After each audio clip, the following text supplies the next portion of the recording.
সকলকে জয় যিশু। তোমাদের সকলকে স্বাগত ও ধন্যবাদ জানিয়ে প্রভু যিশুর নামে সুন্দর ভিডিও শুরু করছি। ঈশ্বরকে ধন্যবাদ দিই সর্বপ্রথম, যেটা আমাদের প্রত্যেক দিনের কাজ, যা হলো প্রত্যেক মুহূর্তে তার গৌরব ও প্রশংসা করা। আমরা যেন তাই করি আর করতে পারি। আর আমি এটাও বিশ্বাস করি তোমরাও তার গৌরব ও প্রশংসা করছো সর্বদা। তোমাদের সকলকে ধন্যবাদ জানাই যারা এই মুহূর্তে আমার থেকে ঈশ্বরের বাক্য শুনছ। আর তার থেকেও বড় ধন্যবাদ জানাই ঈশ্বরকে, কারণ তিনি আমাকে সেই সুযোগ করে দিয়েছেন, আমাদের প্রত্যেক মুহূর্তে শিক্ষা দিচ্ছেন। তার দয়া ও অনুগ্রহ না থাকলে আমরা যে কিচ্ছুই করতে পারি না, সেটা ঈশ্বর প্রমাণ করে দিয়েছেন।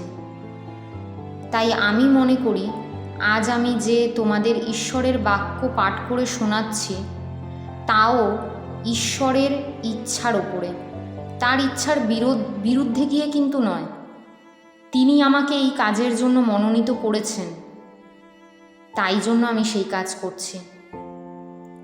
ঈশ্বরের সেই আশীর্বাদ নিয়ে আজ আমি আমার পাঠ শুরু করছি। আজ আমি আপনাদের গীতসংহিতা 121 অধ্যায়ের 1 থেকে 8 পদ পাঠ করে শোনাব। তাহলে আসুন আমরা সকলে তা পাঠ করি। আমি পর্বতের দিকে চোখ তুলব, কোথা থেকে আমার সাহায্য আসবে?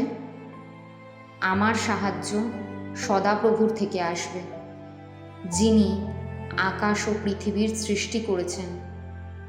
তিনি তোমার পা পিছলে যেতে দেবেন না। যিনি তোমায় রক্ষা করবেন তিনি ঘুমিয়ে পড়বেন না। দেখো, ইসরায়েলের পালক কখনো ঢুলে পড়েন না, ঘুমান না। সদাপ্রভুই তোমার পালক, সদাপ্রভু তোমার ছায়া, তোমার ডান হাত। সূর্য তোমাকে দিনের ক্ষতি করবে না, রাতে চাঁদও না। সদাপ্রভু তোমাকে সব মন্দ থেকে রক্ষা করবেন, তিনি তোমার প্রাণ রক্ষা করবেন। সদাপ্রভু রক্ষা করবেন তোমাকে তোমার সব কাজেতে, এখন থেকে চিরকাল পর্যন্ত। ঈশ্বরের আমরা যেই বাক্য পেলাম, সেই বাক্য আমাদেরকে এই কথাই বলছে যে তিনি আমাদের সাথে সর্বদা আছেন। তার দিব্য দৃষ্টি দিয়ে তিনি আমাদের পরিচালনা করছেন। তাই আমরা যেন কোনো কিছু নিয়ে চিন্তা না করি, মানসিক অশান্তিতে না পড়ি, কারণ তিনি আমাদের সাহায্য করছেন। আমাদের যা কিছু প্রয়োজন ঈশ্বর তার অতিরিক্ত যোগান দিচ্ছেন, কারণ ঈশ্বর তার বাক্যেই বলেছেন, সদাপ্রভু আমার পালক, আমার কোনোদিনও অভাব হবে না। তিনি এই সমগ্র পৃথিবীর সৃষ্টিকর্তা। পৃথিবীতে যা কিছু ঘটছে তা প্রভুর ইচ্ছা অনুযায়ী। তাই তোমাকে এটা বিশ্বাস করতে হবে, তোমাদেরকে এটা বিশ্বাস করতে হবে, তিনি আমাদের জন্য যা কিছু ঘটাবেন তা আমাদের মঙ্গলের জন্য। কোথায় পা ফেললে তোমার কোনো বিপদ হবে না তা তিনি তোমাকে জানিয়ে দেবেন। ঈশ্বর কখনো বিশ্রাম নেবেন না, ঘুমিয়ে পড়বেন না, কারণ তার বাক্যেই তাই আছে। ইসরায়েলের ঈশ্বর কখনো নিদ্রায় যায় না। সদাপ্রভু তোমার পালনকর্তা।